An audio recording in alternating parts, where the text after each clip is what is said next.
Good afternoon, everybody, and welcome to another session of Live at the Waterhole with Africam and Wild Earth. And what a beautiful start we have this afternoon. A hyena at Hyena Pan in Botswana. I'm Maxine Gaines, and I'm going to be talking you through all the happenings at the Waterholes this afternoon. Looking forward to a really interesting time and some nice discussions and some nice chats with you all. So welcome, everyone. Looks like this chap is really enjoying the cool water. I think it's probably safe to say that it's fairly warm up in Bots this morning or this afternoon. South Africa's had cooler temperatures throughout most of the country this morning, but I think as we go further north, the temperatures are still pretty warm.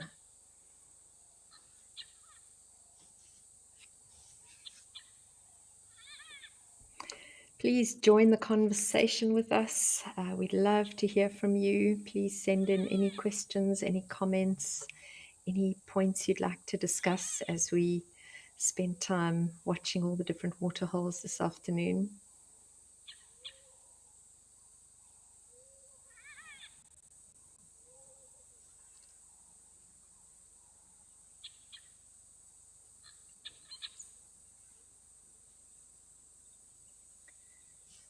Seems like it's just a solitary hyena having a little cool down in the water. Oh, and there's a little blacksmith lapwing.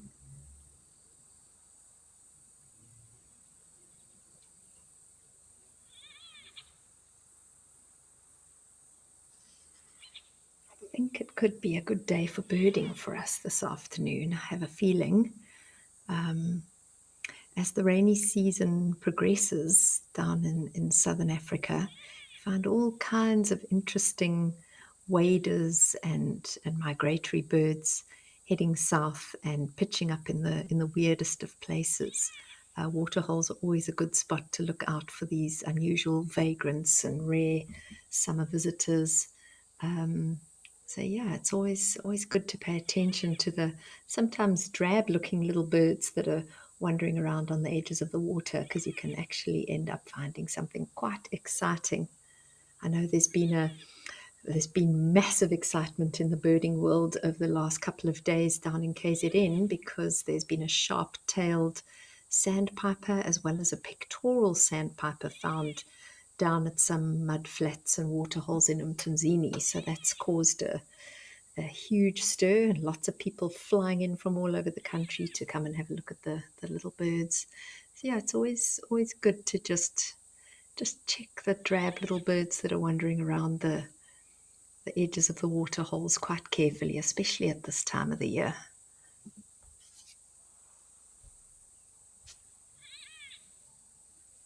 Good afternoon, Miss Sadie's Bean and Colin Eames. It's lovely to have you on board with us.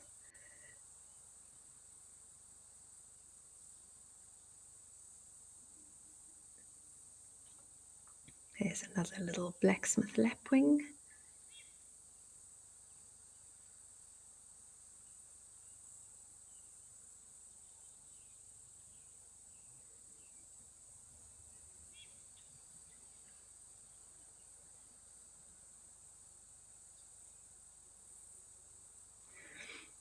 I can also see two little, looks like it may be teals of some description, just tucking their heads into their wings.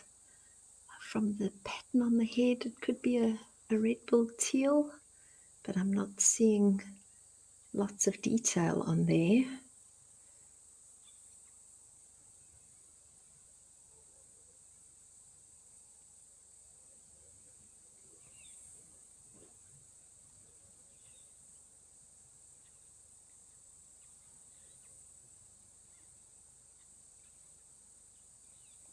Generally, the red-billed teal has that very black head, so I think that they were both red-billed teals.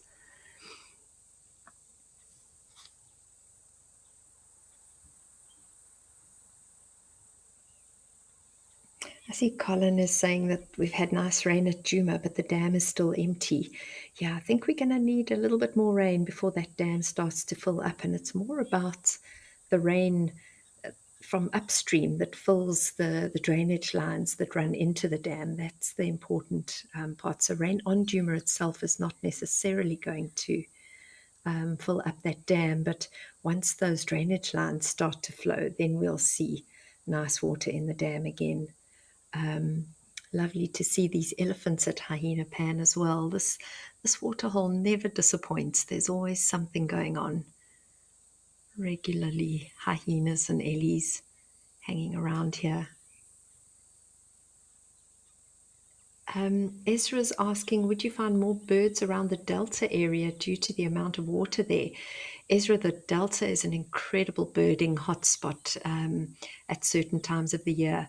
And if often if you're a birder, you go at a different time of the year to when the main game viewing times are. So most people like to go to the bush in winter because it's easy to see the animals. That seems to be the time when most game viewing, well, not most game viewing, but people like to go and view wildlife is during the winter. But the delta, if you want to go see birds in the delta, you go during the summer, and the number of birds and the species diversity and the birds that you can see there is really quite spectacular. It is a phenomenal birding destination.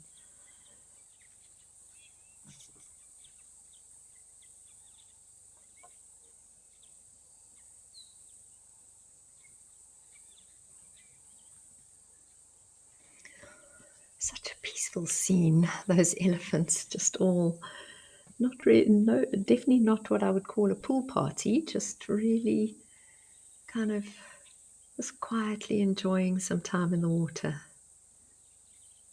Very special to see that. Seems like a big, well, not a big, but it seems like a group of bulls only. I didn't see any females in that group.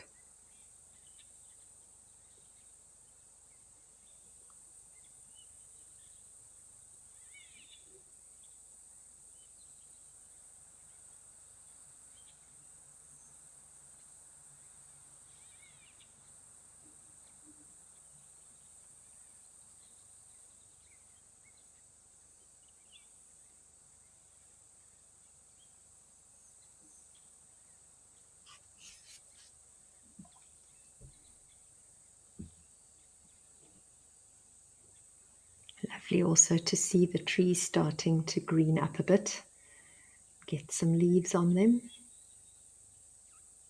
And I don't know that there would have been a lot of rain here yet up in Botswana at Hyena Pan. So I think that really is just the seasonal change.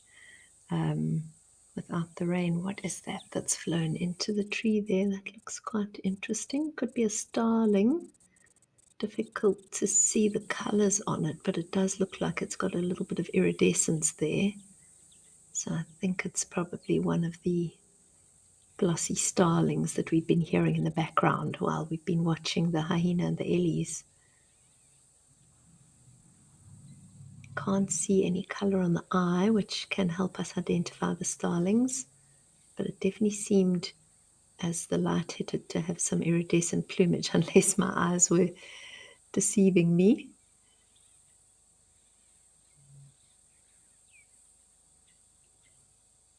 Yeah, Nadine's agreeing with me. She seems to think it was a starling as well. There's definitely a lot of starlings calling in the background, so I'm going to go with my gut on that and say it's probably a what used to be called a Cape glossy starling, now just a glossy starling.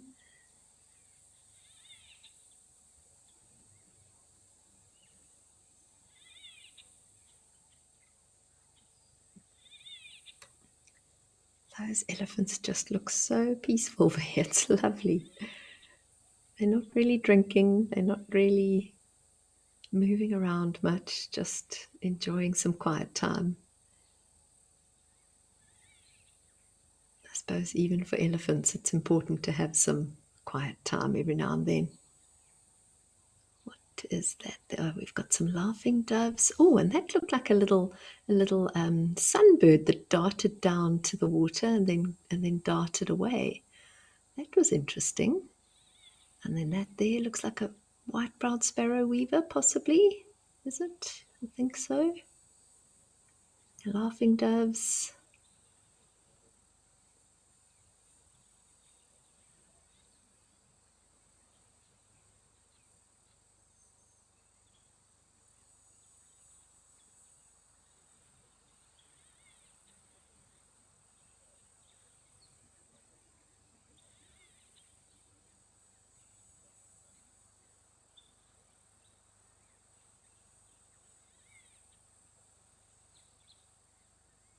Little pair of laughing doves there. They are such pretty birds. They're so overlooked.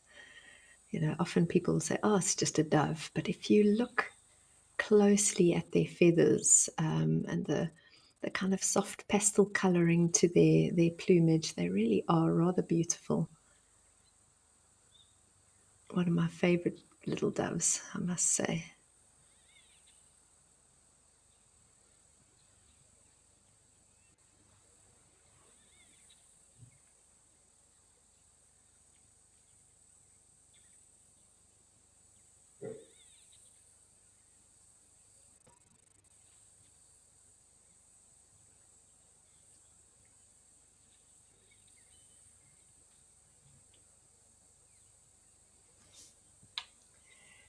Well, it seems like there might be something happening at Shalati Sunrise, which is in the Kruger Park on the Sabi River. So let's head over and see. Oh, there's a starling. One of the looks like a Cape Glossy starling.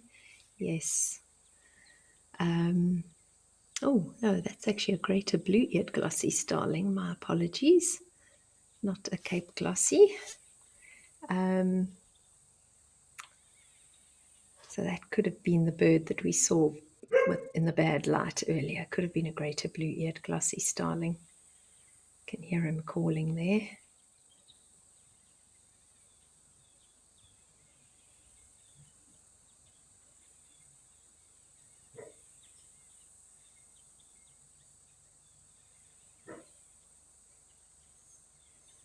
So I think we'll pop over to Shalati, but just to clarify how you can tell the difference between the greater blue-eared and the Cape, because they are very, very similar. But you can see that very dark patch that kind of extends from the beak to the eye and around the back of the eye. And that's very distinctive in the greater blue-eared glossy starling, and not nearly as prominent, or not at all prominent, in the Cape glossy starling. So that sets it apart. They both have the very bright orange eye, and they both have the iridescent plumage, but that dark kind of blue ear, which is where they get their name from, is very prominent in the greater blue-eared. Anyway, let's pop over to Shalati now and see if the crocodile is still around.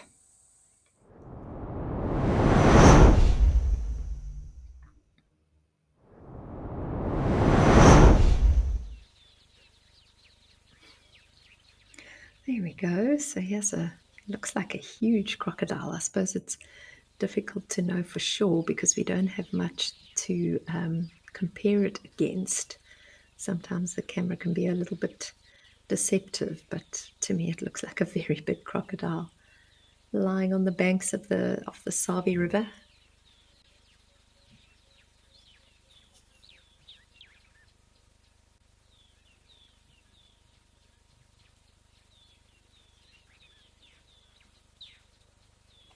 Dark Mane Lover, I see you've said hi. It's wonderful to have you on board with us. Such a pleasure to be hosting the show. So thanks for that. And yeah, it's going to be great to interact and chat with you this afternoon. You can see there's quite a lot of water in that Sabi River as the camera zoomed out there. The Sabi River, as its name suggests, runs through the Sabi Sand Game Reserve where Djuma is found, although it's a little bit south of Djuma. In fact, it kind of makes up the southern boundary of the Sabi Sands Game Reserve. So this camera's not too far from Djuma as the crow flies.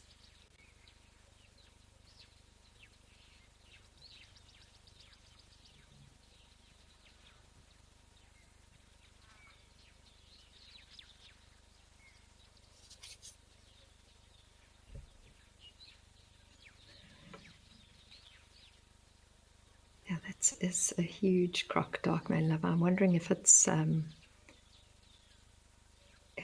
female or a male. Difficult to say when you're looking at it like this. But a very, very big Nile crocodile, nevertheless. I have seen some massive crocs in that Sabi River. We were there quite recently in the Kruger Park and spent quite a bit of time around Skakuza at the Sabi River. And yeah, we saw some massive crocs. Apparently the feed was unstable, so we've popped back to Rosie's pan. And there's a little dwarf mongoose.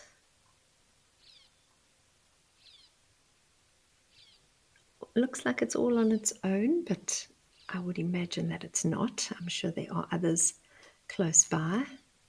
And he seems to be rummaging around looking for insects or things that he can find in the leaf litter.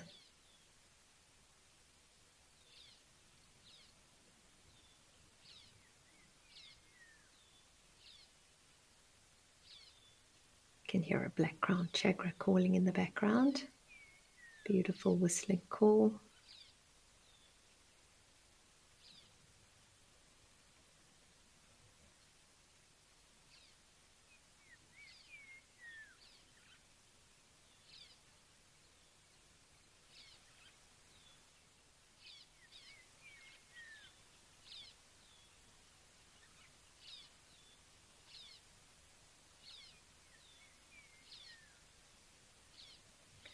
So I've got a question from Hudson relating to the crocodile we've been watching. Which bird egg is as large as a crocodile egg? So I think there's quite a few birds that would lay eggs that are a similar size to a crocodile egg. A crocodile egg, surprisingly, is not really that big. The baby crocs are quite tiny when they hatch, and so the egg is not actually very big. So a lot of the birds of prey, even something like a hardy-dar ibis, would have an egg that is probably a similar size to a crocodile egg. The shape is slightly different. Crocodile egg's shape is a little bit more, it's not really round, but it certainly isn't your typical egg shape that you would imagine an egg shape to be. But size-wise, there are a number of birds that would lay eggs of a similar size to a crocodile.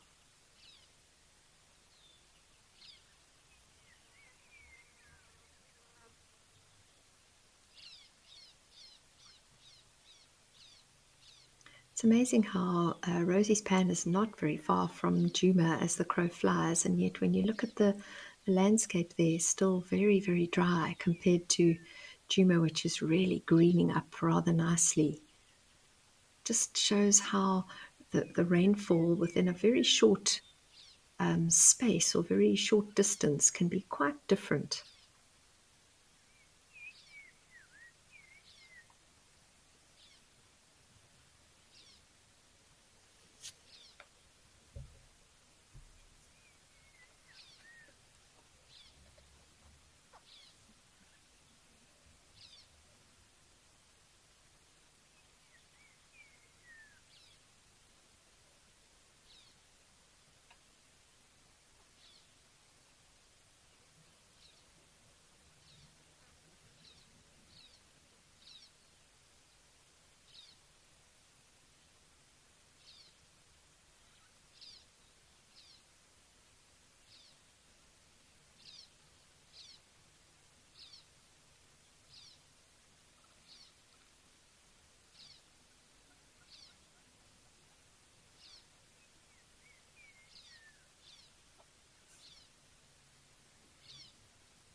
It was interesting to see the little mongooses earlier, how they, even though they're foraging for food, they're kind of sticking to the areas where there's a lot of sticks and vegetation. You know, they are definitely a great source of food for many birds of prey. They're very small, so very easy for many of the eagles and even some of the smaller birds of prey to to catch one. And so for them, it makes more sense not to really forage out in the open, but to try and be a little bit safer by foraging in amongst all the sticks and thorns.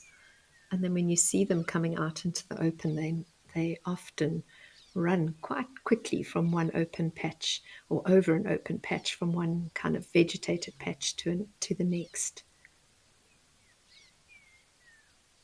And that's just a defense mechanism. They're obviously also really good at looking out for each other. There will be someone on the alert in the group that will be keeping a close eye on the sky and will shout and make a noise if they see any birds of prey. Can't see the little guy now. He's tucked away. There's a grey go-away bird calling.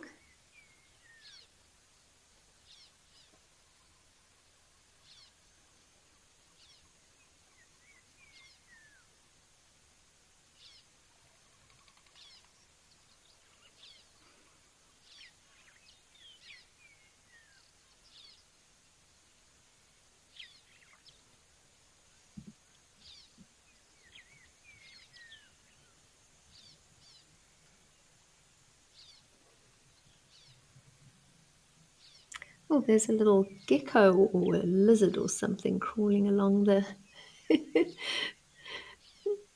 Nadine is being very good trying to keep it within the shot, but that is quite a difficult one too. Wow, I don't know if I would be able to identify that given that shot, but it definitely to me looked like one of the small gecko species. Yes, no, well done. Nadine's managed to find it. I'm still not sure what species it is, but I think it is a gecko and not a skink. Could be wrong. I can't see enough detail.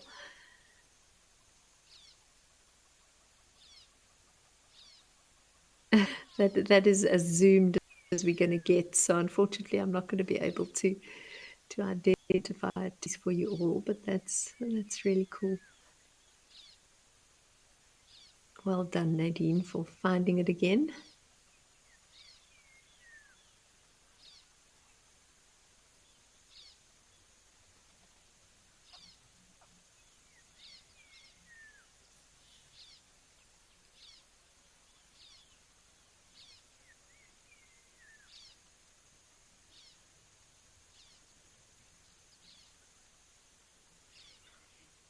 Yeah, Nadine's saying there's often really cool little things and interesting little things at Rosie's Pan.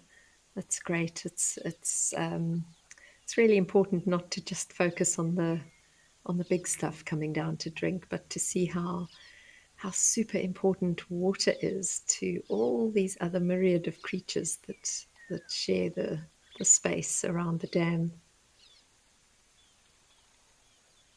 I see Paul Marshall is asking, when did it last rain down there? So, Paul, I'm not sure about Rosie's Pan specifically, but Juma definitely had rain last night, and I think well into this morning there was rain. There's been quite a bit of rain around South Africa, certainly over the last few days, but I'm not sure if Olifants West Game Reserve has had any of that rain. That's a little bit further, slightly further north and a little bit further west from Juma. It's not too far away, so they could very well have had rain. If you look at the skies there, the skies certainly look like they're either bringing rain or there has been a bit of rain.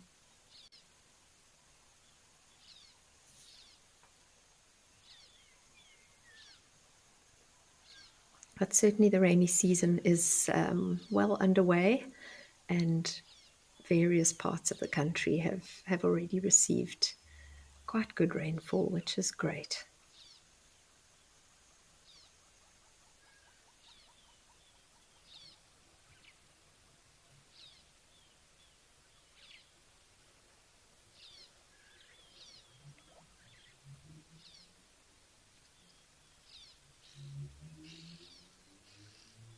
can hear some oxpeckers calling in the background. I wonder if that means that something is coming down for a drink. Often when the animals come down for a drink, the oxpeckers kind of ride along with them.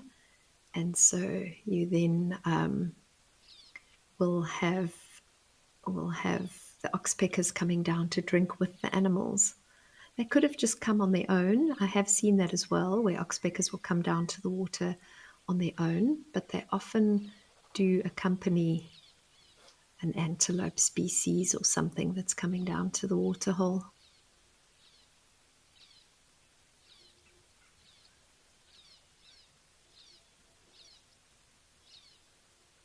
Can't see anything. That could be them there, yeah. I definitely heard the oxpeckers. Oxpeckers are such an important... no, those are starlings, yeah. Oxpeckers are such an important bird call to learn as a guide, especially if you do a lot of walking, because they really are often indicative of big game, herds of buffalo or boys or a rhino. So you really want to be able to recognize that call and understand what it could, what it might mean as you're walking from a safety perspective, but also from, if you're trying to track a rhino to show your guests, it's really important to know the oxpecker call because that can help you.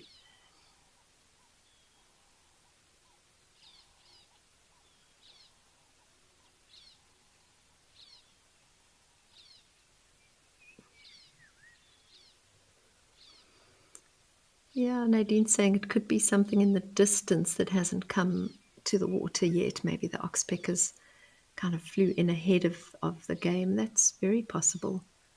And as I say, they do sometimes just come down on their own, but often they will be accompanied by their rides, whatever those might be, giraffe, buffalo.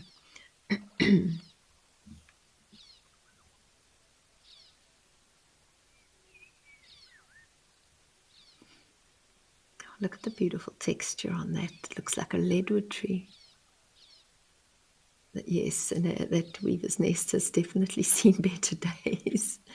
I don't think that can be a nest from this season. I think it must have been a remnant from last season. It looks very broken up.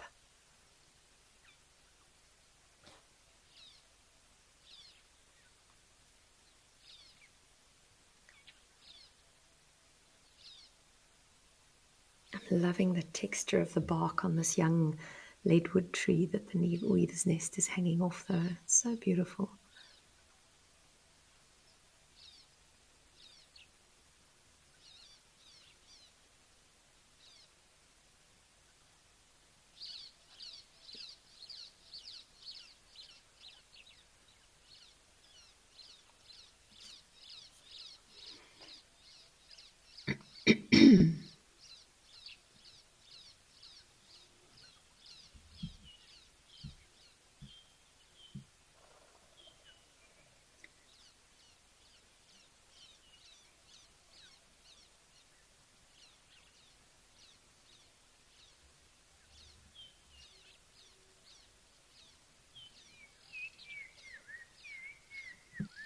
Such a beautiful call there, that black-crowned chagra.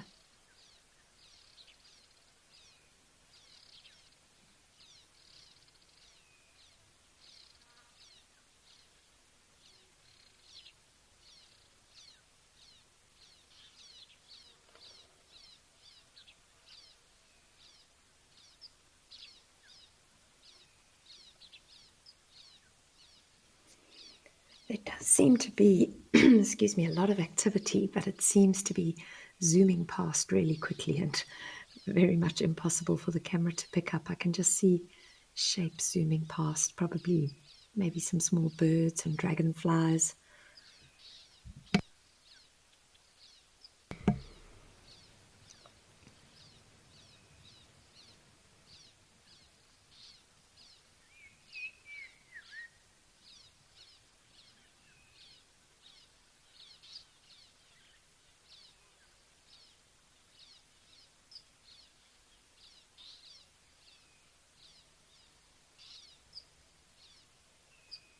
can see how the grass is quite sparse around the waterhole, and that's quite indicative of what happens around waterholes, and it's one of the reasons why it's important as a wildlife manager to not place too many waterholes around in a game reserve, because the animals tend to congregate there, and so they do graze and often overgraze areas around waterholes. If they're not forced to move larger distances, then the areas around the waterholes can become really, really overgrazed. It was a huge problem in the Kruger Park many years ago, before the scientists kind of realized that this mechanism was happening. They had way too many waterholes, and the animals didn't need to move very far, and so they were just staying in one place and overgrazing the areas around the waterholes. And so it is very important to manage water quite carefully. And I'm obviously talking about artificially pumped waterholes now. You can't obviously manage rivers and natural pans and things, but the water that you pump artificially, you need to make sure that you manage access to that water quite carefully, so that the felt all around it doesn't become completely overgrazed and eroded. It's a little southern grey-headed sparrow wanting to come down for a drink.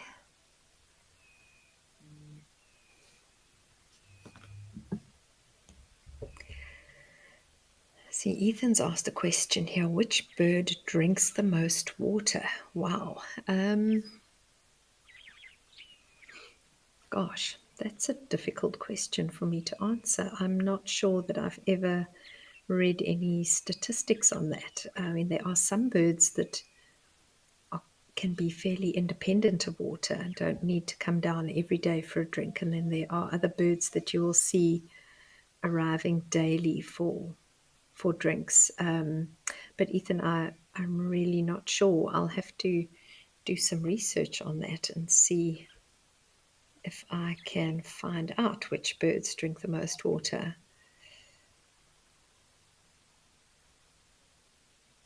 I don't know if you mean for the whole world, or whether you just mean for the specific area.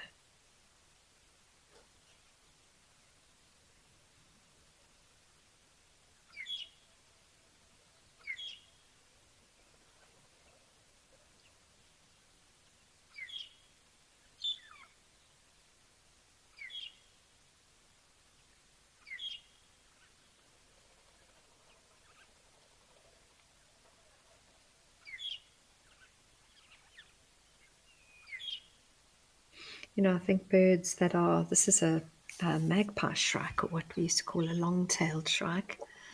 It's quite nice seeing him coming down to drink, because it's not a bird that you often see at waterholes.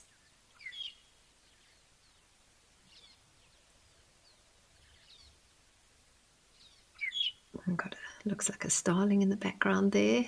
Lots of birds coming down to Rosie's pan today.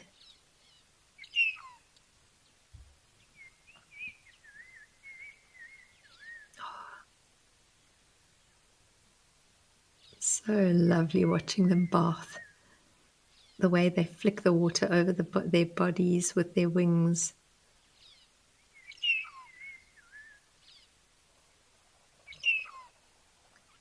Going back to the water question, I would imagine that birds of prey that eat food with a lot of blood in would probably get a lot of their moisture requirements from the food that they eat, just like predatory, mammals like lions and leopards. They would still come down and drink, but they possibly wouldn't need to drink as regularly as other birds that might eat seeds or eat food that doesn't have a lot of moisture in it. So I think if you want to think of it like that, the birds that eat food with the least amount of moisture would need to come down and drink more regularly. But having said that, I have seen most species of birds of prey coming down to drink water when it's available.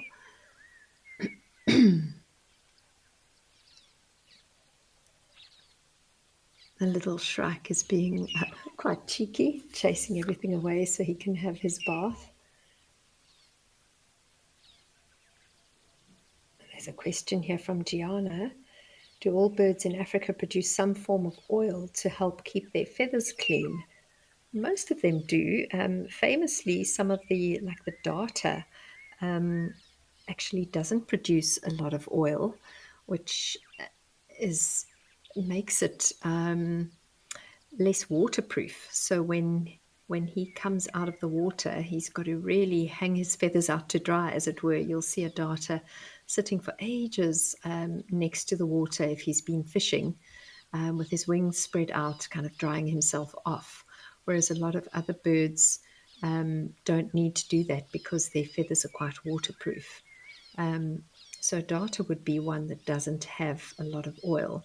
Most birds have preen glands though, and that would be possibly a different type of oil, I would imagine, than those produced for keeping feathers waterproof. But the preening oil, so they would put their beak on their preen gland, and the gland secretes an oily substance, and then they kind of wipe that oily substance across their feathers and preen themselves like that. And I've never heard of a bird that doesn't have a preen gland, or certainly none of the African birds that I know of. But again, I'm going to see if I can find more on that.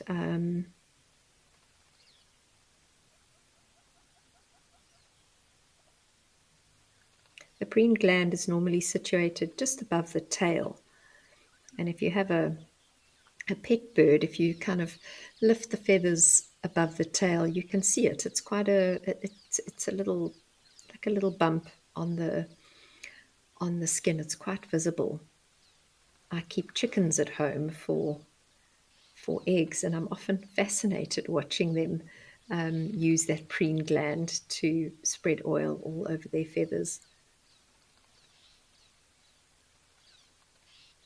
So ostriches, I know, don't have preen glands.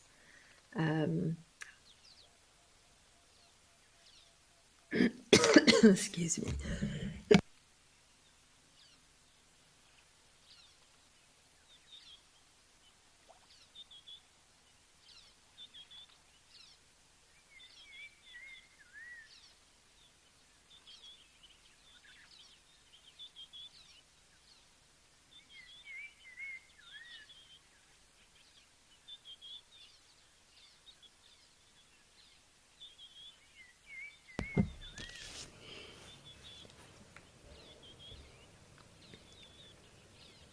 So yeah, Gianna, I think ostriches would be the only one that I know of in Africa that doesn't have a preen gland.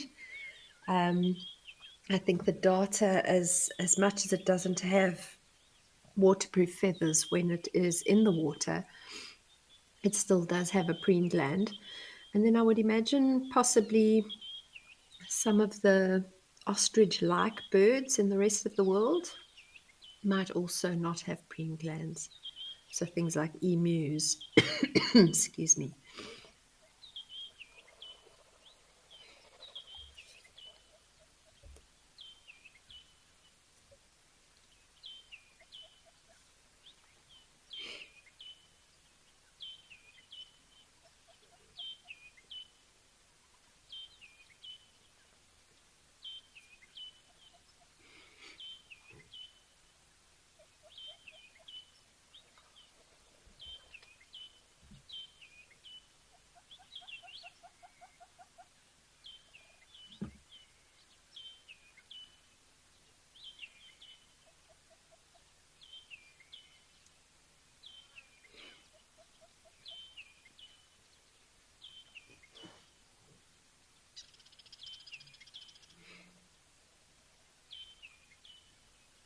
So many birds flying in to drink now.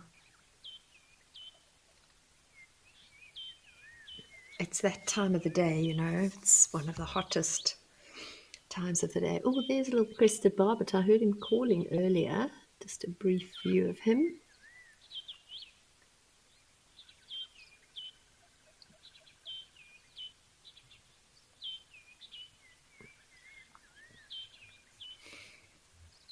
Seems like there might be some elephants at Tembe, so we'll pop back here if there's any interesting birds that come. But let's maybe pop over to Tembe and see what's happening with the elephants there.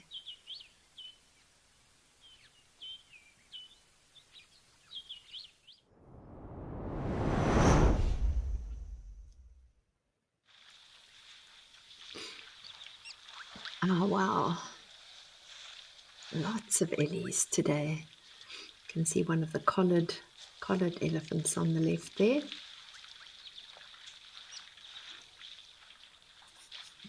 Oh, so lovely listening to them drink.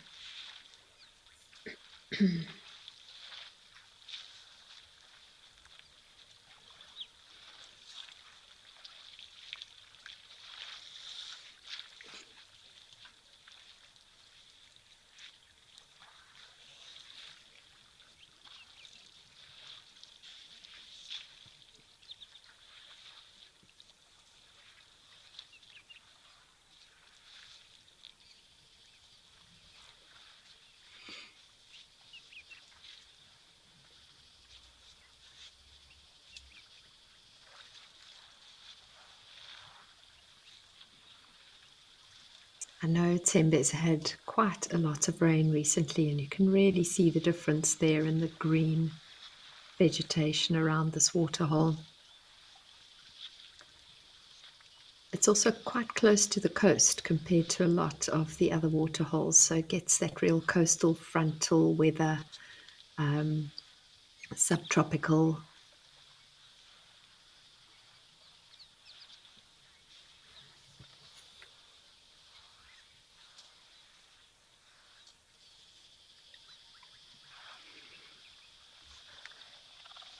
Oh, thank you so much, Charlotte Jackson. It's great to be back. I'm really enjoying doing these live at the waterhole stints, and also really looking forward to being back in Juma later this month. So thank you. Nice to have you on board, Charlotte and Rosalind. Oh, look at the Ellie having a dust bath there, and the others drinking some lovely tuskers drinking there. They look like they're females. The Tempe elephants are quite famous for their big tuskers. And I've noticed that even some of the females, their tusks are quite thin, but they are very long.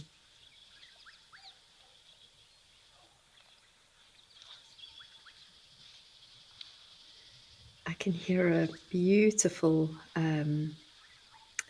gorgeous bush shrike calling in the background. It's kind of that kunkawit sound.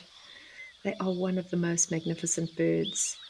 Very, I kind of don't want to say common, but they are quite common in the kind of northern KwaZulu-Natal area, which is where Tembe is found, but very difficult to find. You will hear them all day, but to actually get a good view of one is incredibly difficult. They're very shy, very secretive birds, but what a magnificent bird to see.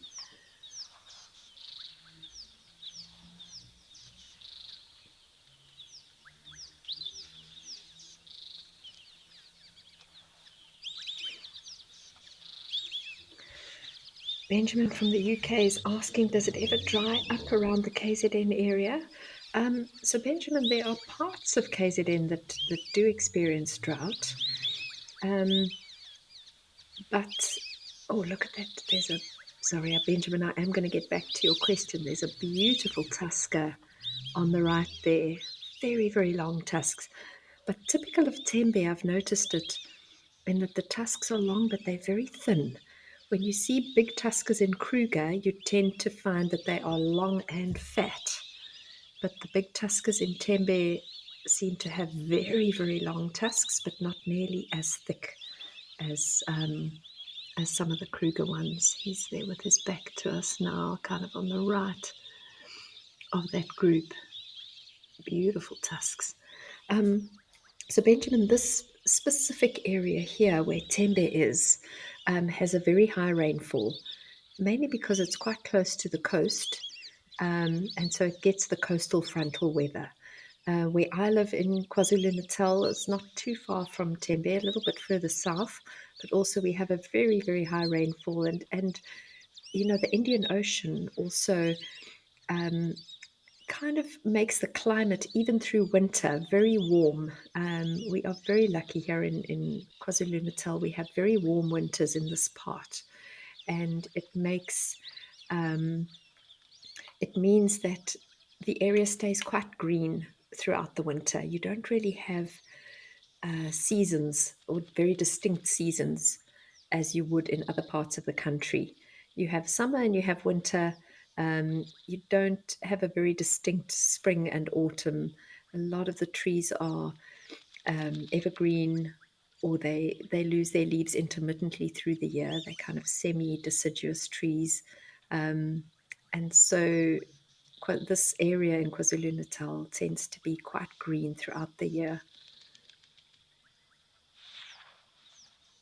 But then if you go further west towards the mountains and away from the coast, then you start getting more typical seasons with very dry winters, very brown and cold. But Tembe is a typical kind of coastal area with the warm Indian Ocean playing a huge role in kind of mediating the climate, as it were.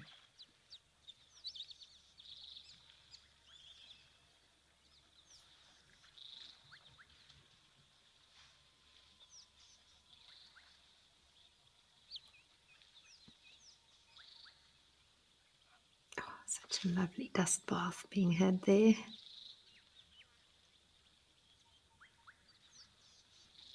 See how that elephant is throwing dust specifically behind the ears. Obviously wet. Is it a him or a her? I think it's a her. Wet her ears in the water hole. Oh no, I think it's a him actually. Yes, it looks like a him. He's wet his ears in the water hole, and now he's throwing some dust on them, getting that dust to stick to the back of the ear. The skin is quite thin on the back of the ear, so it's probably an area that's quite sensitive to biting insects and things, so the dust maybe helps a little bit with that.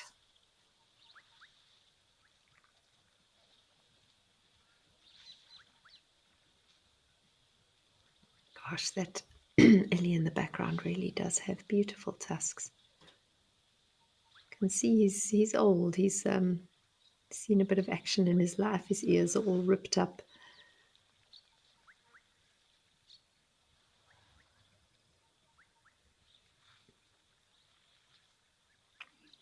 Little African jacana, a couple of them.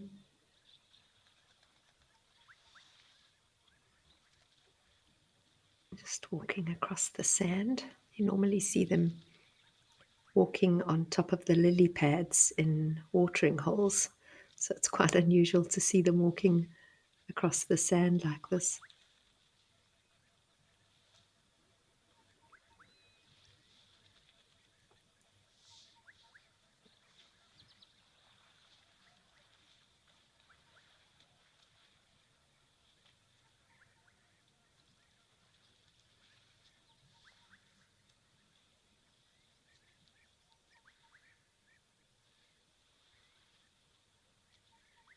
I think I can hear some European bee eaters in the background calling there, which is lovely. They migrate up to Europe during our winter and have only just started arriving back now in numbers. So, and they're such pretty birds, always beautiful to see.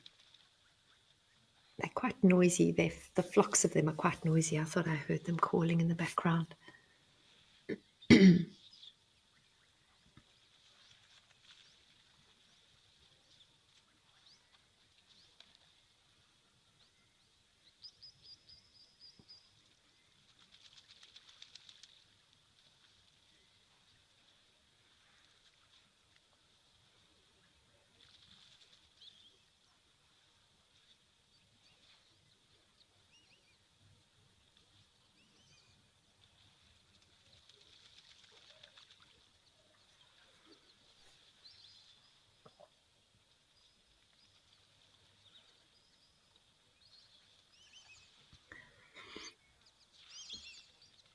Joan V asks, do elephants get ticks on them and how do they take them off?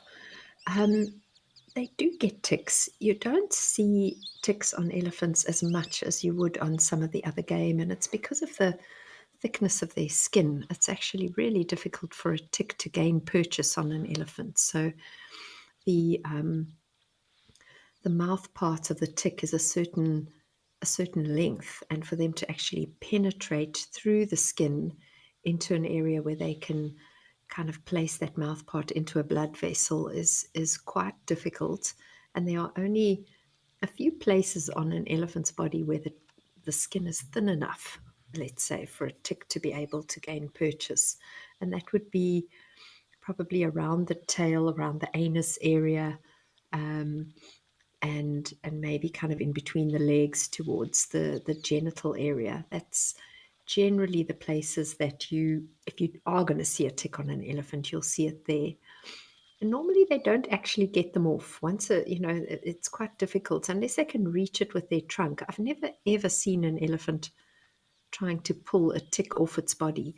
One of the ways that they can get rid of ticks is to go and have a mud bath. And if they do have any skin parasites on their bodies, and they then go and kind of cake their skin in mud, then once that mud is dry, they will go and find a tree or a fallen over log or a rock or something to rub themselves against, and they rub that mud off. And inside the mud, stuck inside that mud now, the ticks will come off with the mud, so they'll be removed that way. And that's really one of the only ways that I know of for an elephant to be able to rid itself of ticks, and they do that quite regularly. And if you ever have the privilege of going walking in some of these areas where elephants occur, it's always fascinating if you see a tree with mud on it. It's fascinating to go and have a look in that mud, because you will often find little carcasses of ticks and parasites that have been scraped off in the mud and just remain stuck there. So that is quite a common thing for elephants to do, to rid themselves of parasites.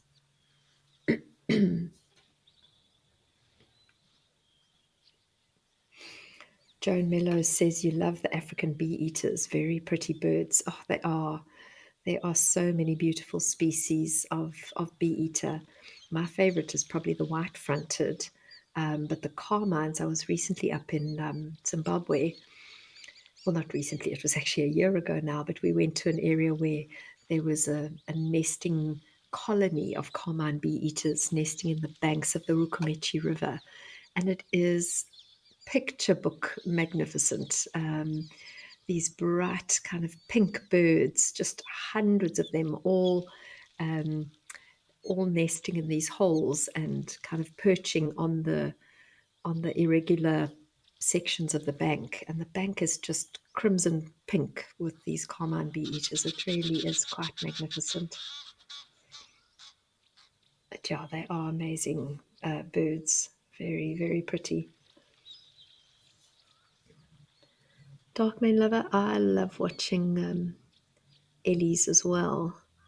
Oh, what is that little chap on the left there? So we've got an African Chicana on the right. Oh, I think it's just a three-banded plover. It looked a bit weird, but I think it was just the way the camera was focusing on it. So we've got an African Chicana there on the right, and then a three-banded plover to the left, and then a little group of white-faced whistling ducks enjoying the water.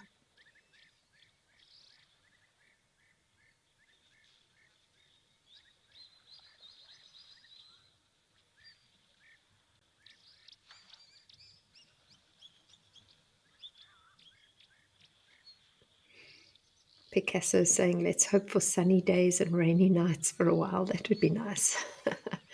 We need the rain so desperately, but it's always quite disappointing when you can't get out on game drive because of it. It would be nice if it would happen only during the night.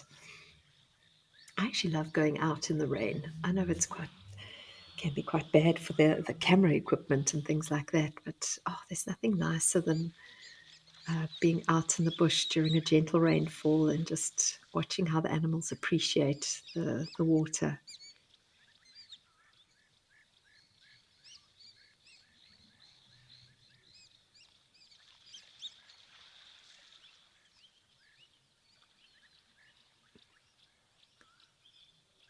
Gosh, there's a lot of activity in this waterhole with the birds.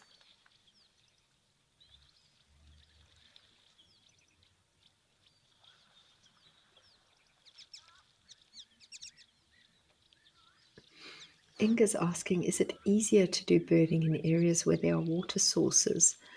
Inga, probably. I suppose it depends what kinds of birds you're looking for. But water birding, or birding for water birds and waders is always very rewarding. And areas, wetlands and the Okavango Delta and places with wetlands are always famous birding areas. Um, so, and it's, because the water's there, you can just sit in a hide and you can sit in one place and see what comes to you. Whereas some of the most difficult birding I've ever done is forest birding, because it can be quite dark under the canopy and the birds are often up in the top of the canopy, and you spend a lot of time looking up with an aching neck. So forest birding can be very, very difficult. It's quite nice for a birder to just be able to sit in one place and let the birds come to them, which is what you can do around water sources. So I would say that it is a lot easier to bird around water than in other places, for that reason, that the birds come to you.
Seems like there's quite a lot happening with birding this afternoon. So we're going to link over to Kenya now, to Lentor, and see what's happening with the birding there, while we leave these white-faced whistling ducks to their afternoon ablutions.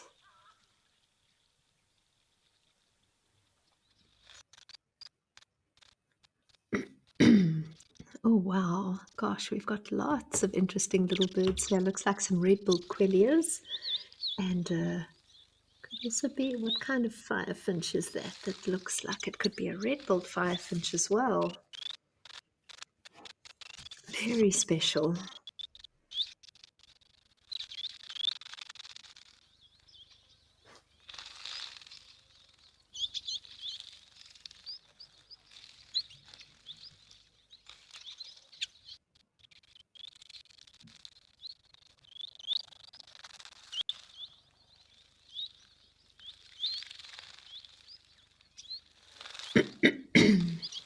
Excuse me. These quellias can be in such huge flocks. It's quite incredible to see a massive flock of quellias coming down to the water. Oh, it looks like there was a little mongoose there. What is that? Oh no, it's a squirrel. It's a squirrel.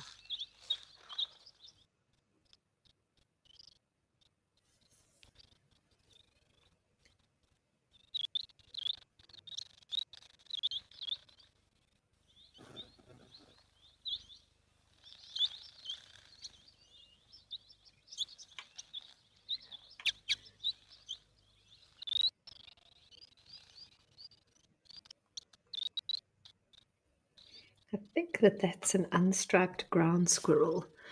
So it's a different species to what we would see down in southern Africa, but they are quite common up north. It's not often that you see squirrels coming down for a drink, so this is lovely. I can't say in all my years of guiding that I've had many sightings of squirrels at the water. I suppose tree squirrels, which are the main squirrels we see down in southern Africa, don't come down onto the ground that often, whereas these ground squirrels spend, as their name suggests, most of their time on the ground. And maybe that's one of the reasons.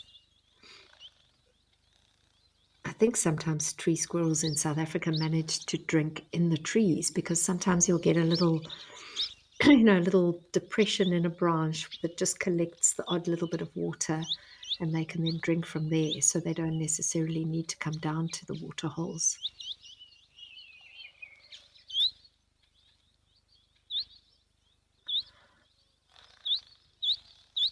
Okay, so this feed is a little bit unstable, so we're going to leave the little squirrel and head over to Victoria Falls in Zimbabwe and see what's happening there.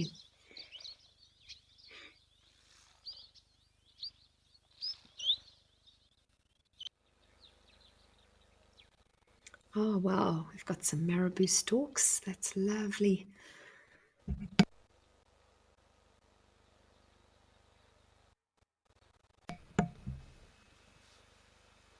Oh, a warthog in the background as well, and it looks like a grey heron.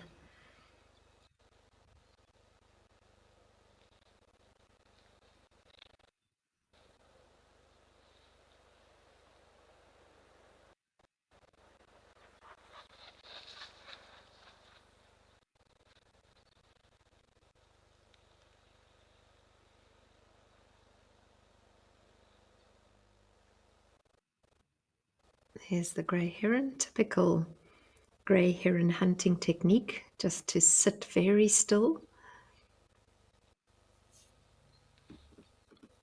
Apologies for the camera shaking. I think it's quite windy at this position, so when we zoom in, the camera might look a little bit shaky. It seems stable now, though.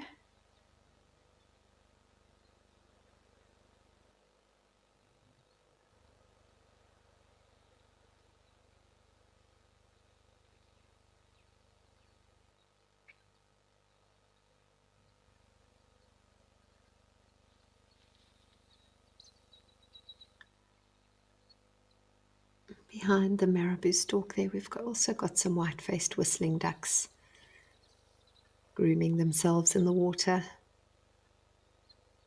Some of you may have heard this before, but if you look closely at the marabou stalks, you can see their legs look quite white. That isn't actually the color of their legs. Their legs are black in color, but they urinate on themselves as a means to keep themselves cool. So we all know that white reflects the sun's rays rather than absorbs it. And so one of the ways that they cope with, oh wow, oh, that's a vulture there. Some nice vultures. Sorry. One of the ways that they cope with the heat is to urinate on their legs. Interestingly, white or vultures often also urinate on their legs, and that may have a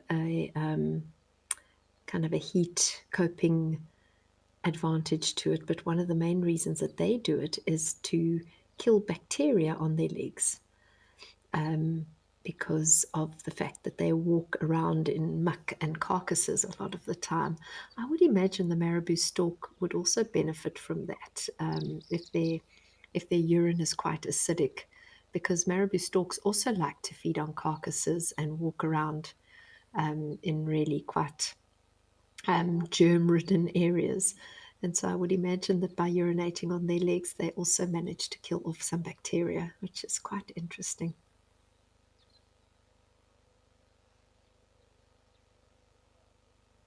So nice to see these white-headed vultures here.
That big pouch, or it's called a gula sac that's hanging from the marabou stalk there. You can see that in that one bird, it's very, very distinct. Um, I know a lot of people think that it's a place where they store food, but it actually has nothing to do with storing food. It's supposed to make the bird kind of more visible and apparent during courtship rituals. So it will normally be kind of bigger and brighter and more apparent um, in the breeding season.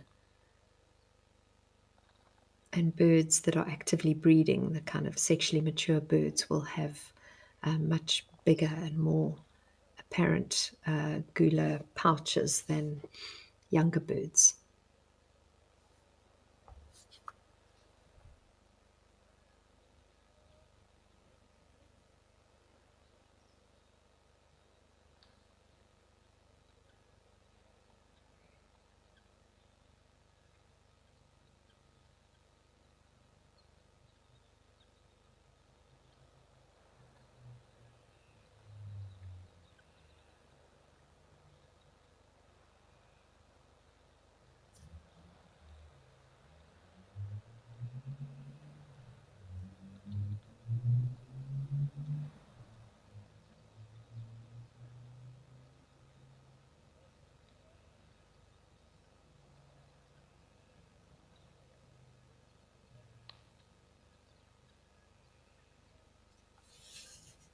It's also believed that that gular pouch can help them with thermoregulation. So on hot days, you might find that they keep it more inflated so that they can get rid of excess heat that way, whereas on a cool day, it wouldn't be quite as inflated. Oh, there we have a beautiful hooded vulture, critically endangered bird.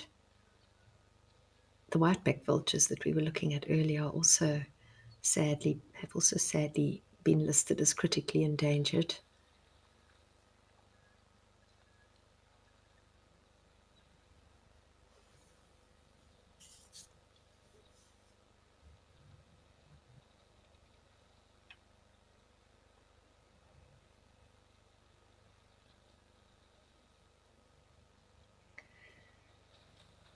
Do all birds get along with each other? Question from Gary. I would say definitely not. I think many birds avoid each other. Some birds prey on other bird species.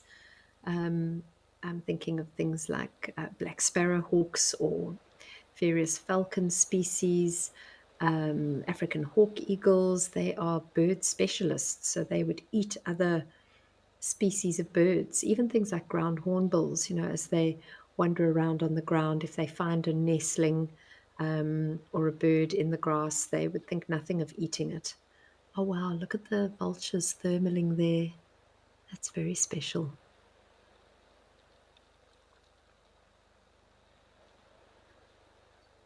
I think, if my memory serves me correctly, there is a vulture restaurant at this particular waterhole, which would explain why there's so much vulture activity.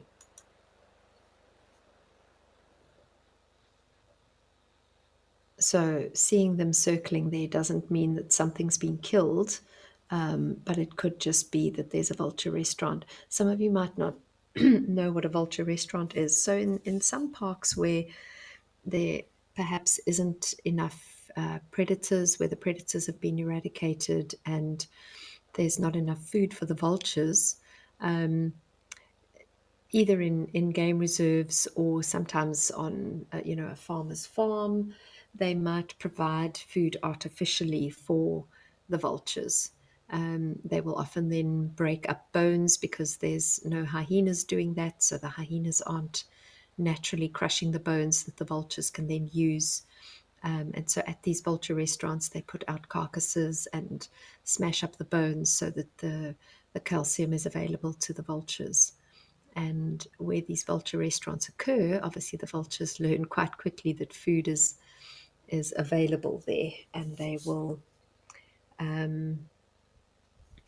and they will come regularly to get food.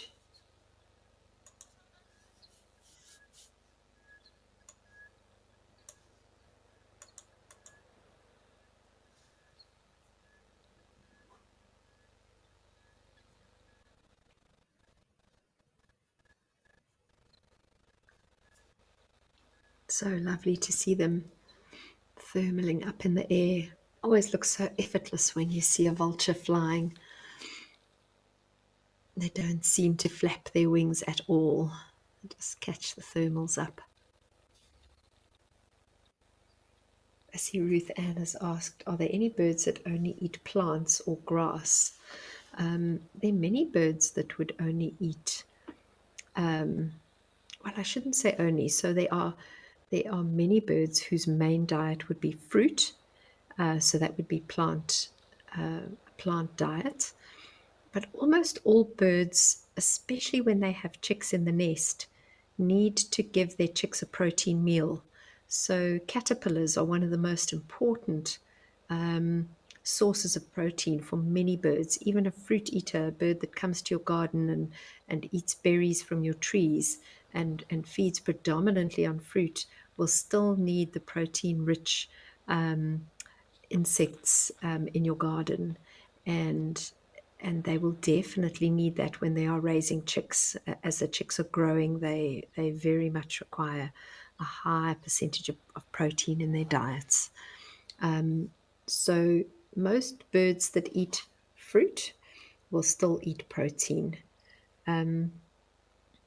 Are there any birds that only eat grass? I don't know of any birds that really eat grass. The seeds of grass, sure. There are lots of birds that are seed eaters, like a lot of the finches, the little firefinch that we saw earlier at Lentor, the quelliers, red-billed quelliers. But even those, even the seed eaters that might come to your bird feeders in your garden, they also are very dependent on protein when they're raising chicks. So insects are incredibly important for all those little birds that you think they're not insect eaters. Sunbirds, nectar feeders, they need protein as well when they're raising their chicks. So one of the best favors you can do for any of those bird species is to plant native plants in your gardens, indigenous plants that allow moths and caterpillars to come and lay their eggs and feed on those leaves. Exotic plants just don't feed the caterpillars. The caterpillars can't eat them. So it's almost like having a plastic plant growing in your garden. Whereas if you plant native plants, you are providing food for moths and caterpillars, which in turn is a critical source of protein for almost every bird species that you'll see in your garden.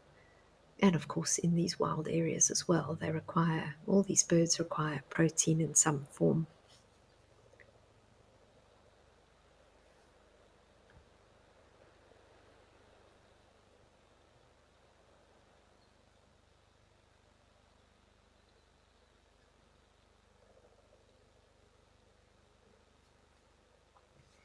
Oh, I love seeing the way the marabou storks sit there with their knees bent. So cute. There's lots of marabou storks here. I'm assuming that they also visit the vulture restaurant. They are eaters of carrion, so if there's a vulture restaurant close by, they would definitely come looking for some food.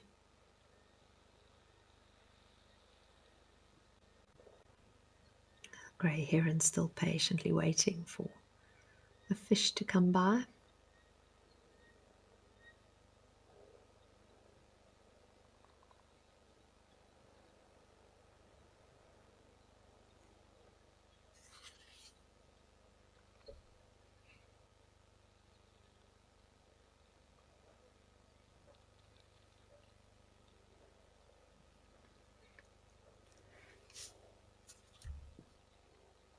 Seems like birding is the order of the day. Seems like most of the waterholes are fairly quiet today, but this whole waterhole seems to have a lot going on with the birds. So we'll stick here for a while. Oh, there's a beautiful pied kingfisher.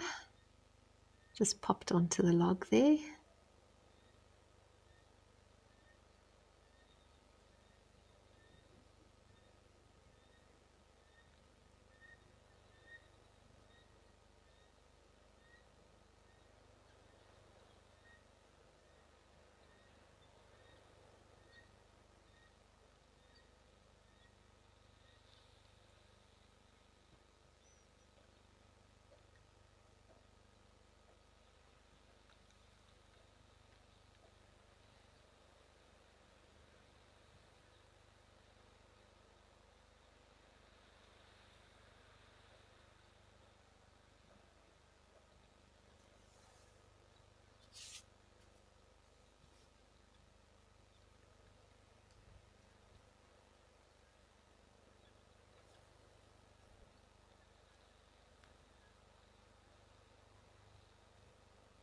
definitely see how windy it is in Victoria Falls at the moment, or up in Zimbabwe. We've actually got quite heavy winds down here in South Africa, so I think the wind is quite widespread over the subcontinent today.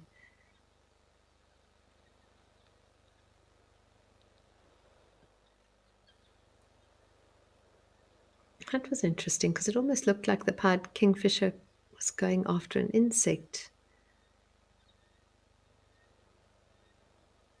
Seems like Olifants River has got some visitors coming down to their waterholes, so let's go and see what's happening down at Olifants River in South Africa.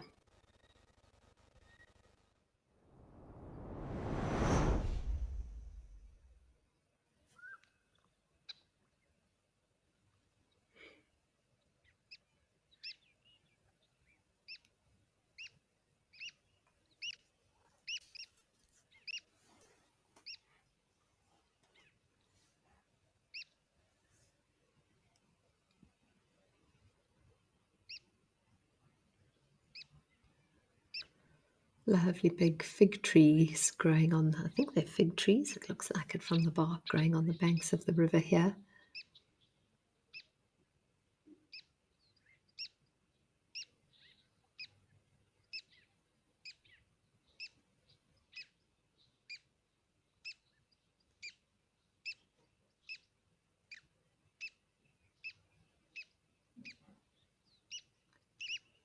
Those of you that watch regularly and see the baboons coming to the East African waterholes, the waterholes up in Kenya, this is a different species of baboon. This is a chakma baboon, whereas up in Kenya at Lentor and places like that, we get the olive baboons.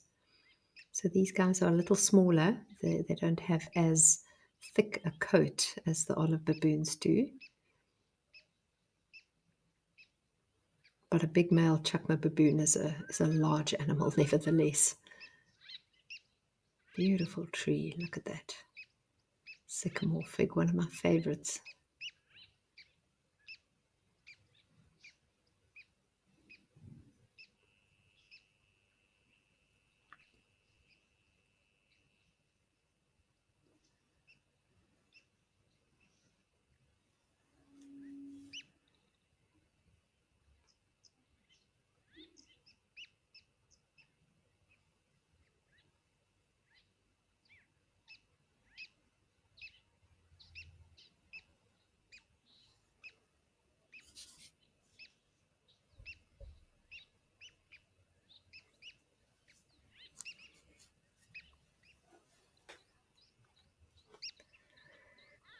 This area looks like it's a baboon paradise. These sycamore figs are hugely important food trees for baboons in the bush with the figs that they produce.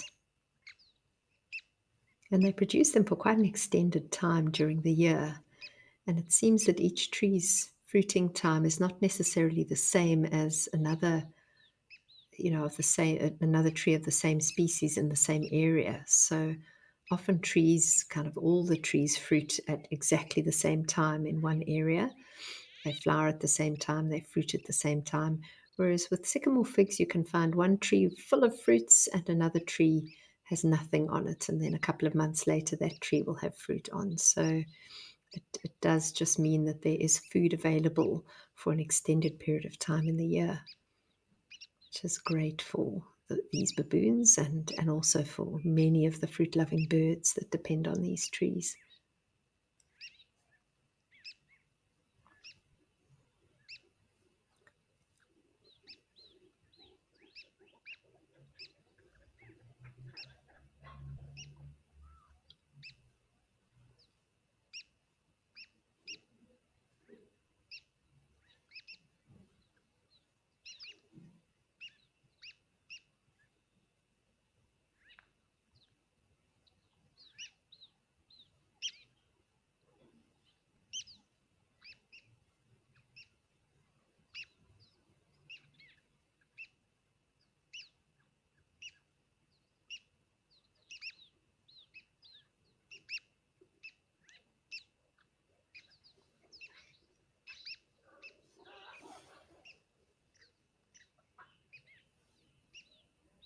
it looks like such fun climbing these massive sycamore figs. It really does.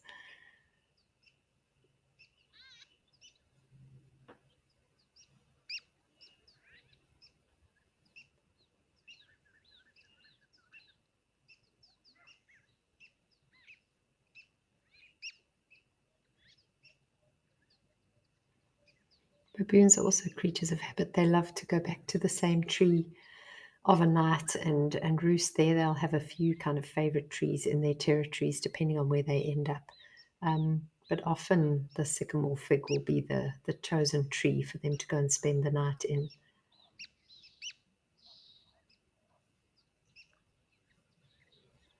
I'd love to know what stories these magnificent sycamore figs could tell. So Hadley, with their habits of growing along riverbanks, and with flooding that has happened in the rivers over the years, often these magnificent sycamore figs that are hundreds of years old will be in a flood. I remember when I was working down in the Sabi Sands at a lodge on the banks of the Sand River, we had magnificent sycamore figs that must have been hundreds of years old that were washed away in the floods of 2000, February 2000 floods.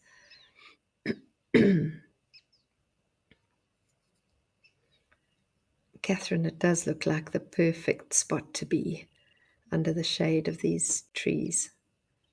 I used to love spending time under one of those trees that I've just spoken about that sadly was washed away. I loved spending time under that tree because the birding under these trees, especially when they're in fruit, is quite magnificent.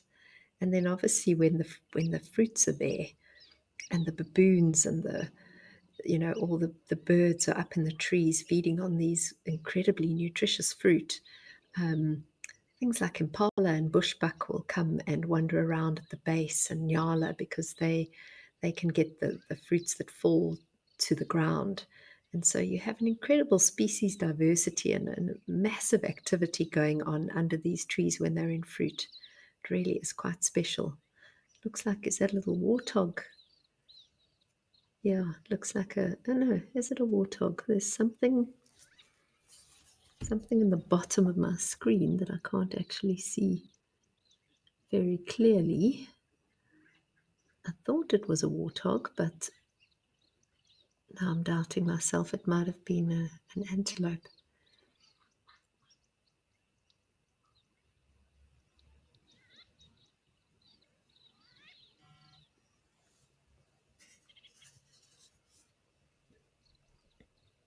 So Danielle, is it Danielle or Daniel? Danielle Sofer, sorry, I'm probably not pronouncing your name right, says that, I think it's Daniel, that he is afraid of baboons' canines. Oh, there's good reason to be afraid of baboons' canines. They have incredibly long canines. In fact, I'm sure you've heard this many times from guides over the years, but a big male baboon's canines are actually longer than a big male lion's canines, so they can do some serious damage if they needed to.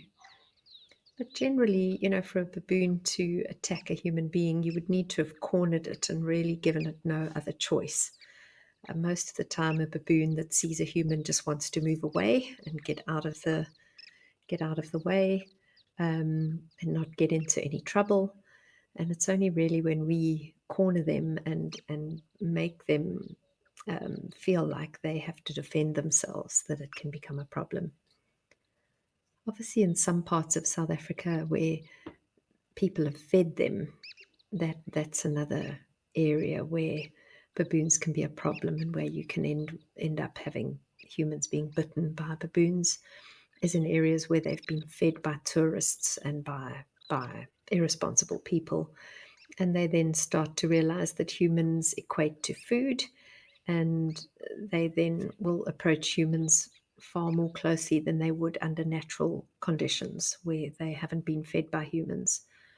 So that's always something to bear in mind. And remember, when you are traveling in an area with baboons and with monkeys, is to never feed them, because you end up doing them a disservice. They become their own worst enemy, and often in those kinds of circumstances they get euthanized because they are then a danger to. What is that in the corner? Is it a kudu? Yes, it's a young kudu. What I thought was a warthog earlier. I just saw its back and its bottom earlier, but it's definitely not a warthog. It's a kudu, and the kudu almost looks like it could be enjoying fruits from the tree. So I think that tree might have fruits at the moment.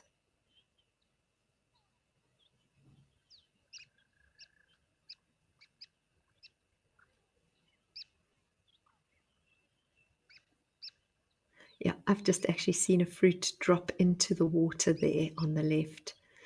I've actually seen this before as well with sycamore figs when the fruits are really ripe and they are falling, um, and they're on a riverbank.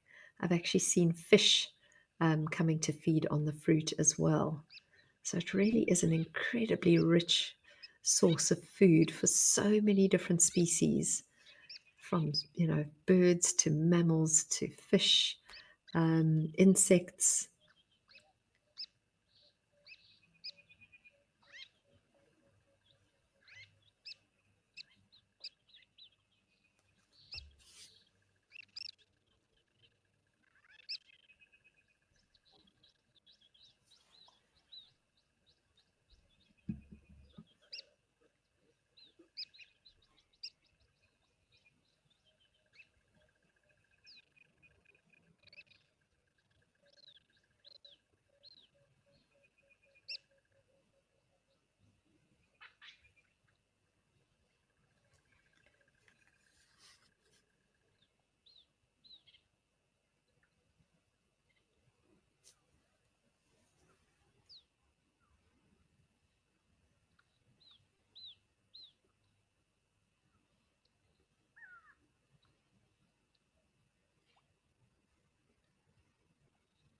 At night, under a tree like this, you'll even sometimes find things like civets and jackals coming to feast on the fruit when the fruit is ripe and falling.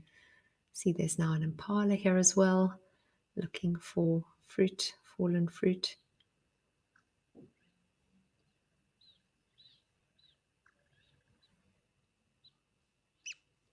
Often the antelope species will follow a troop of baboons like this when they know that they're heading towards a tree, a sycamore fig, because they know that they're going to get some food. So they'll follow them down. It's also great extra eyes and ears looking out for potential predators.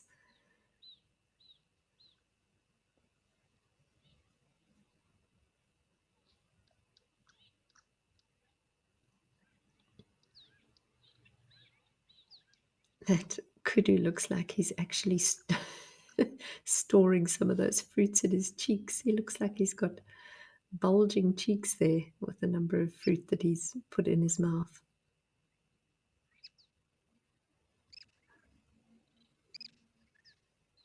I'm saying a he, but I wasn't paying attention. I don't think there are any horns on that kudu, so it's probably a she,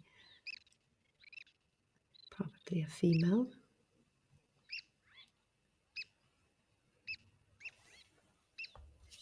Yeah, it's definitely a female kudu, that.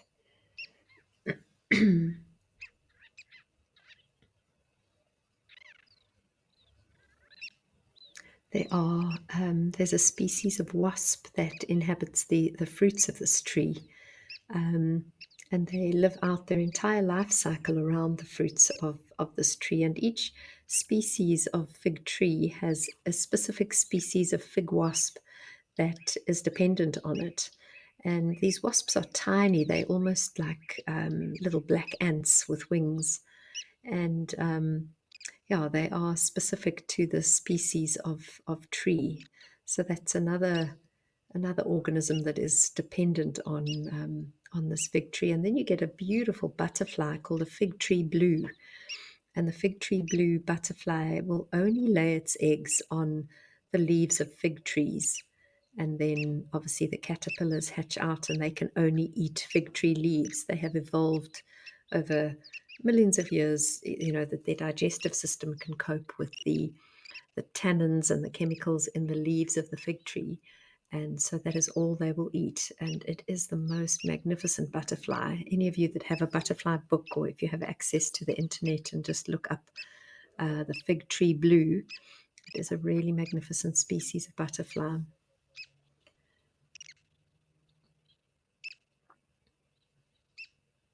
Dark Mane Lover says that she loves baboons and monkeys. I do too. They're always entertaining, always doing something. And then Penelope Kenyon remarked on the root systems and how she loves looking at these root systems. They are fantastic when you see the roots of these trees. Obviously, these are where you can see the roots quite predominantly here, because this is at the side of the river where the sand has been washed away, but you can just see how the roots of trees and vegetation hold the soil. So important to not cut down our trees and try and keep bare soil covered with vegetation. It really is very, very important for soil retention.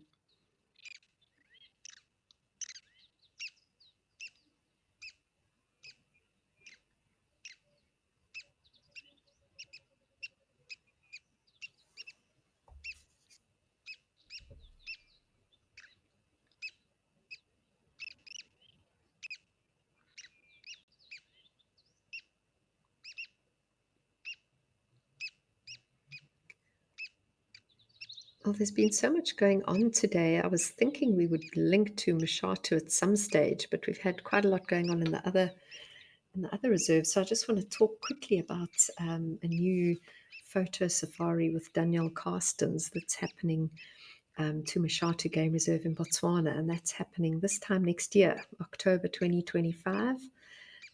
It's a small group size of 4, and there's only 2 spots left. And it is going to be quite magnificent. If you love photography, if you want to learn about photography, definitely something worth signing up for. It's you'll use the underground photo hide that's available at Mashatu, and it has one of the most beautiful lodges in Mashatu will be your accommodation, and you will have the expertise of Danielle Carstens, who I was privileged enough to meet during my last stint at Juma, and she really is quite a phenomenal photographer. She will be on the vehicle with you. You'll have exclusive use of the vehicle, and she will be able to give you on-the-ground tips and training to ensure that you get the most incredible images. So if you're interested in that, if that sounds like something that either you're interested in, or you know someone that is a keen wildlife photographer that would be interested, please pop over to our website, to Wild Earth Travel, and have a look at that offering. It really is going to be amazing. And that is October next year.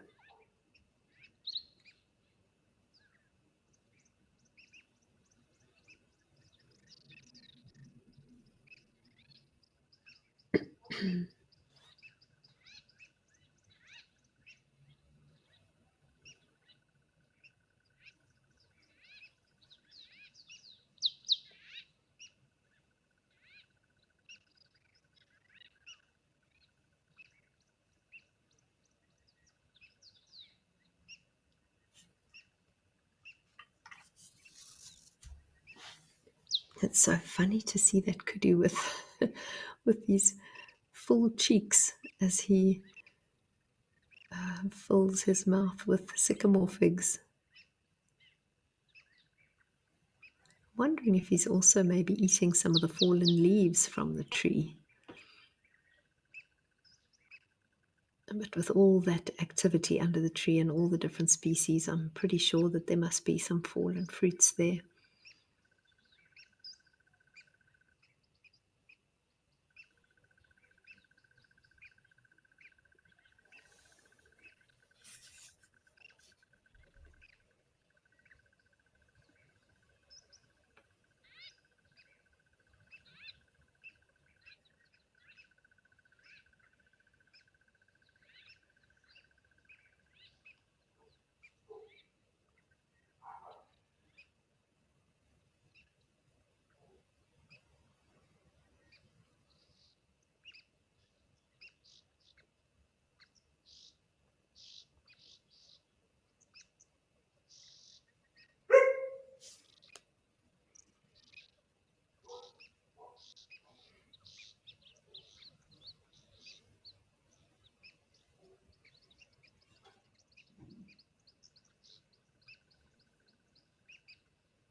Lovely to see that the Olifants River at this time of the year still is flowing quite strongly. It's got quite a lot of water in it. And this will be kind of at its lowest because now, with the rainy season starting and the rains falling up on the escarpment, the river level will start to rise. So great to know that there's still plenty of water around in this river at the moment.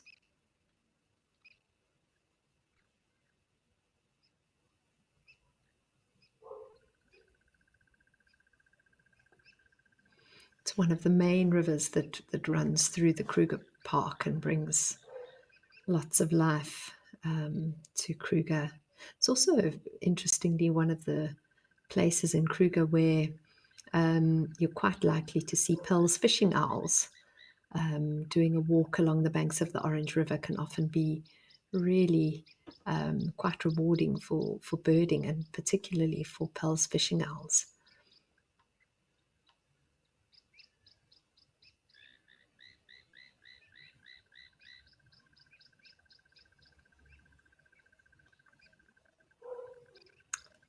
Did I say Orange River? I think I said Orange River. I meant to say Olifants River. The Orange River does not flow through Kruger.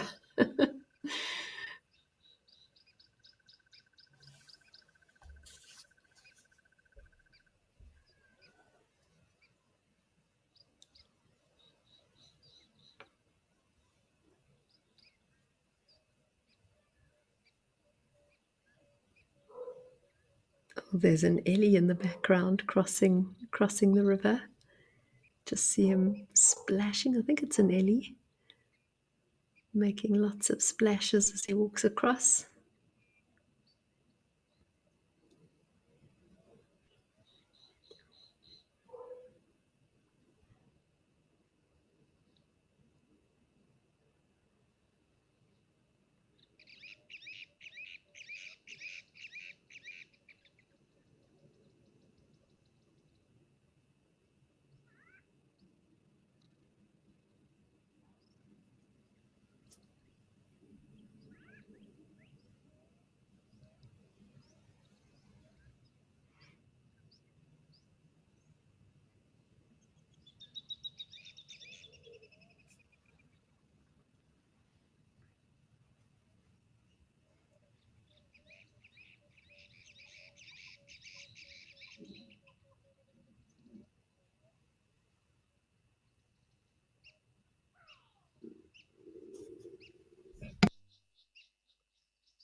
Oh, so lovely to get a broad perspective of the river like this and see how well it's flowing.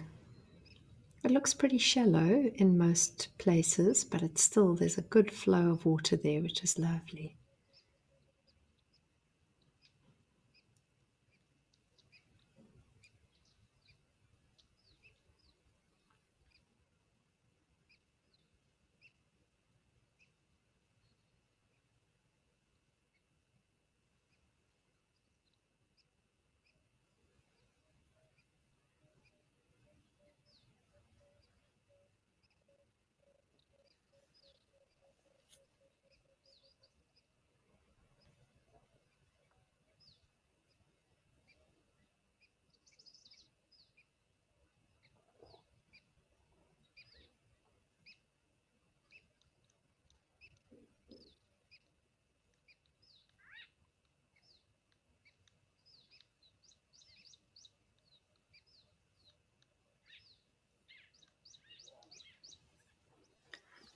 Some more baboons running in the background there, coming down towards the river.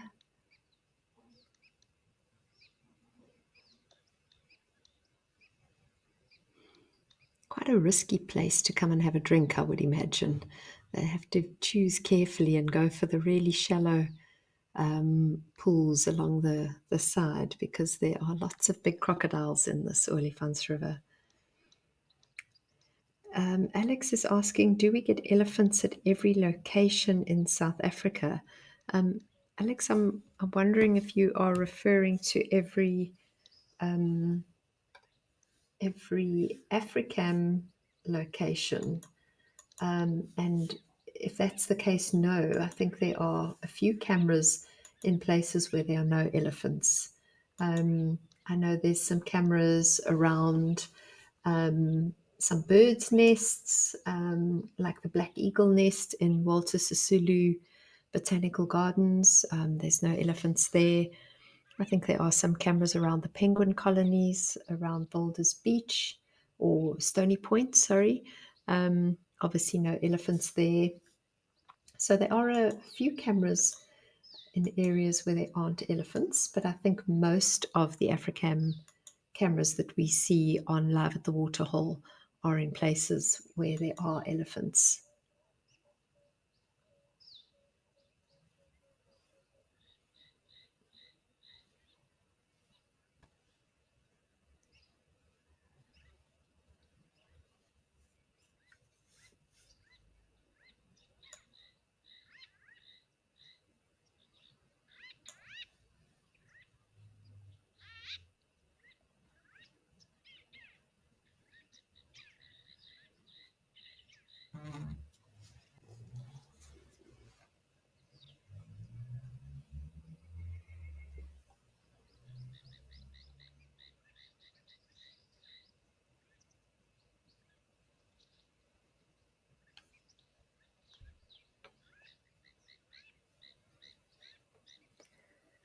Well, other than the baboons messing around under the sycamore figs, there doesn't seem to be a lot going on along the banks of the river.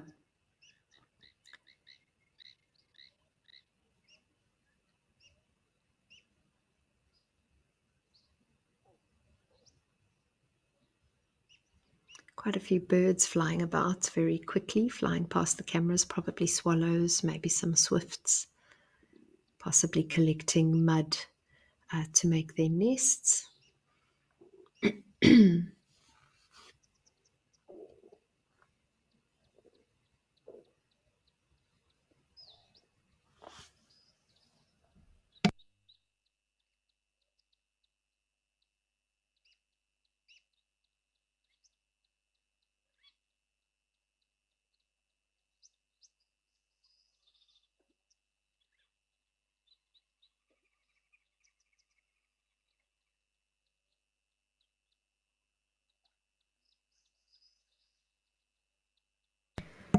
Okay, well, it seems quite quiet along the riverbanks on the Olifants, so we're going to head over to Tau in Madikwe and have a look and see if anything is happening there this afternoon.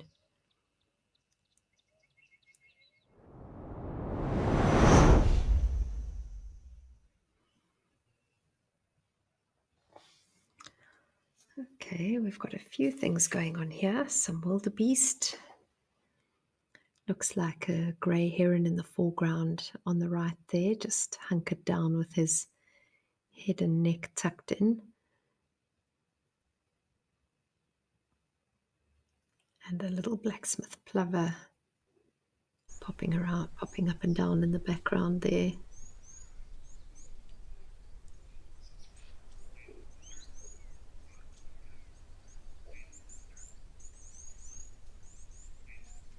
Again, lots of swifts and swallows swooping around above the waterholes. And they'll definitely be coming down to drink at this time of the year, but also particularly the swallows collecting mud for their nests. Swallows will often go back to exactly the same nest year in and year out, and they'll either just kind of do repairs to what was left from the previous year's breeding season, or if that's been destroyed, they'll build the nest again from scratch.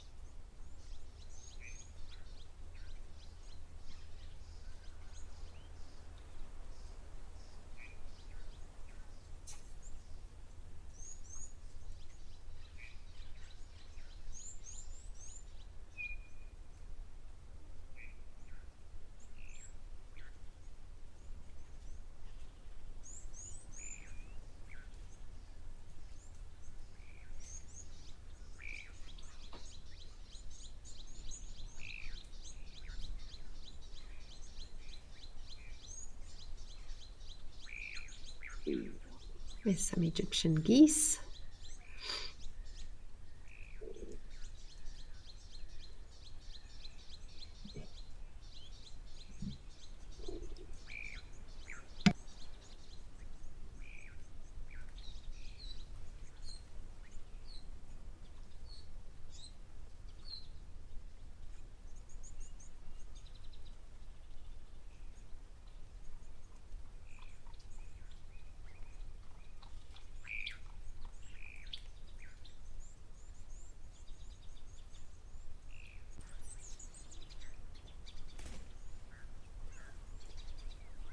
There's often a crocodile that hangs out here. I have yet to see him. He hasn't shown himself, he or she hasn't shown themselves to me yet.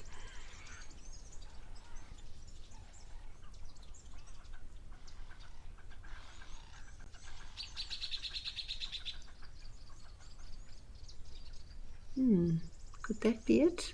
Maybe. Ah, yes, it is. There it is, right in front of my eyes. I didn't even notice it. Well done, Gwyn. I think Gwyn spotted it. Super well camouflaged until you zoomed in on it. Ah, now it's moving.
I see Riley's asking, do the colors of the crocodile mean anything? I'm not quite sure I understand the question.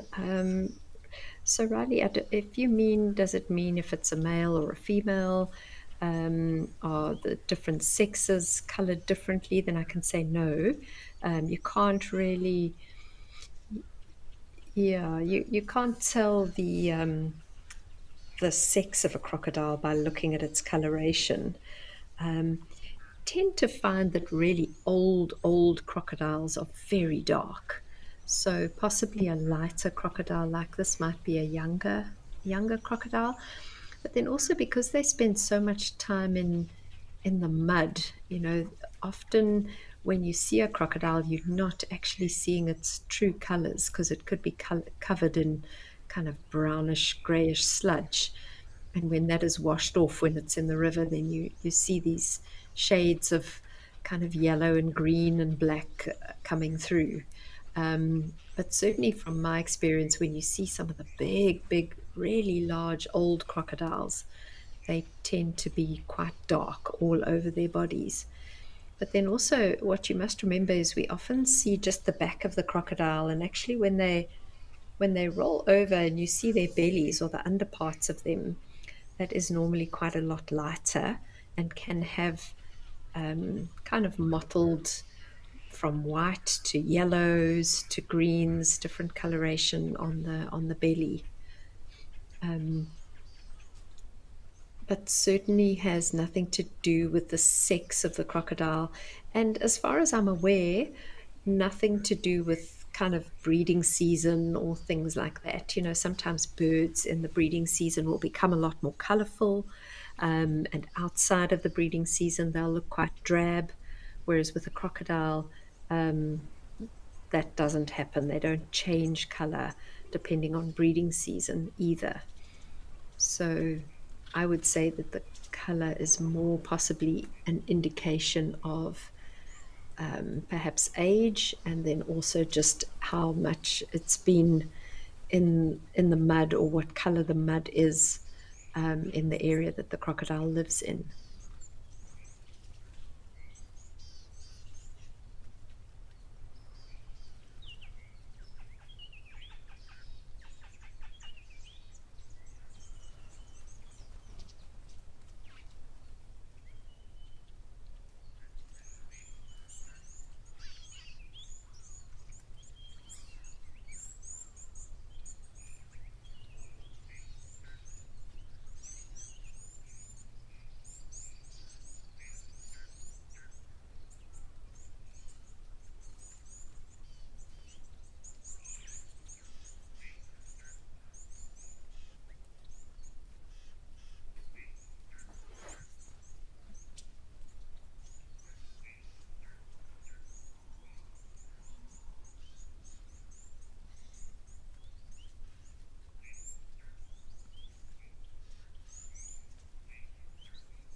I always marvel at these birds that seem to spend so much of their time really close to crocodiles in the water, and just don't seem to bother about them. And for the most part, the crocodiles seem to leave them in peace. I have seen a crocodile taking an Egyptian goose before, and I've also seen a crocodile taking a yellow-billed stork. So it's not to say that they don't prey on these bird species, but the birds seem to get really close to the crocodiles often without really being particularly worried about them.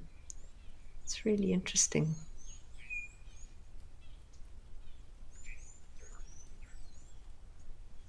Perhaps it's also a case of if they know the crocodile is there, then there's less chance that the crocodile can surprise them, so then they don't mind going close. Whereas the birds that I saw getting taken by crocodiles, it was a crocodile that was kind of under the water and took the bird by surprise, not a crocodile that was making itself quite visible.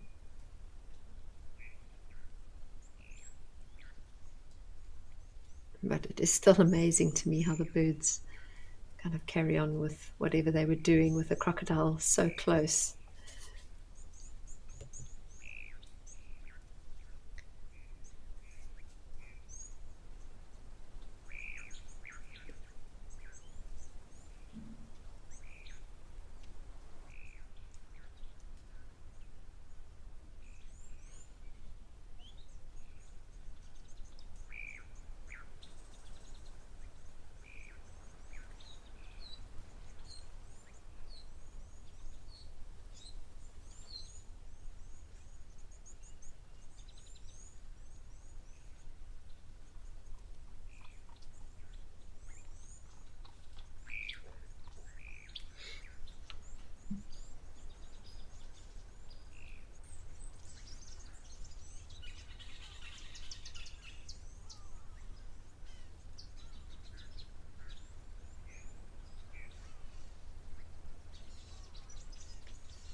Looks like lots of plovers in the background, or lapwings, possibly coming down for a drink.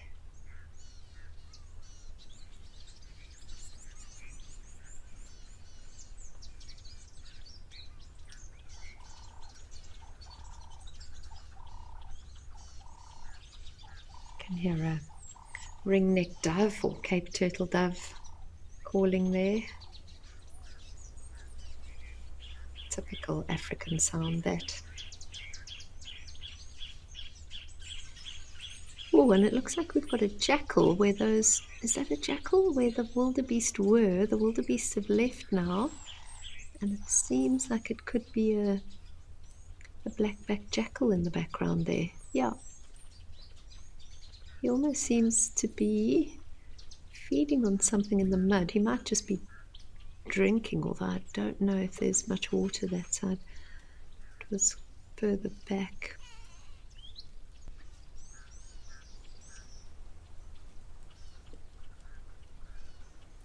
There we go.